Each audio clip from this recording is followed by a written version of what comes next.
يعملون صدق الله العلي العظيم প্রধানমন্ত্রী ফুল দিয়ে বক্তব্য দিচ্ছেন আমাদের আয়োজক কমিটির সম্মানিত সদস্যবৃন্দ জনাব মোসাফিরউদ্দিন আহমেদ কিরণ মাঝে উপস্থিত রয়েছেন। আজকের প্রধান অতিথি জনাব আলহাজ এম মঞ্জুর করিম রানী ভাই।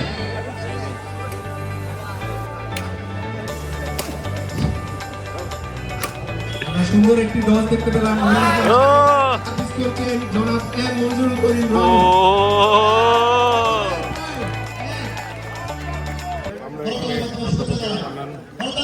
ব্যাডমিন্টন টুর্নামেন্টের আজকে যে ফাইনালের উদ্বোধন করতে এসেছিলাম।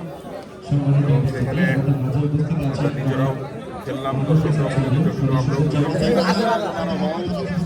সন্ত্রাস এবং দমন থেকে দূরে থাকার জন্য সমাজের মাদকমুক্ত যুব সমাজ গড়ে তোলার লক্ষ্যে আমরা কাজ করতেছি।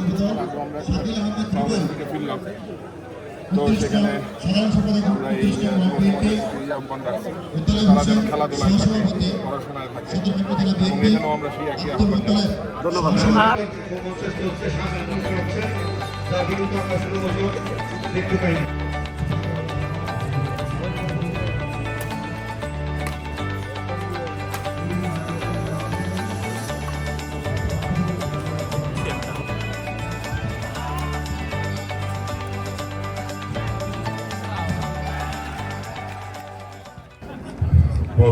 অধ্যাপক মান্নান স্মৃতি ব্যাডমিন্টন টুর্নামেন্টের আমরা সকলে মিলে এখানে খেলা উপভোগ করছি।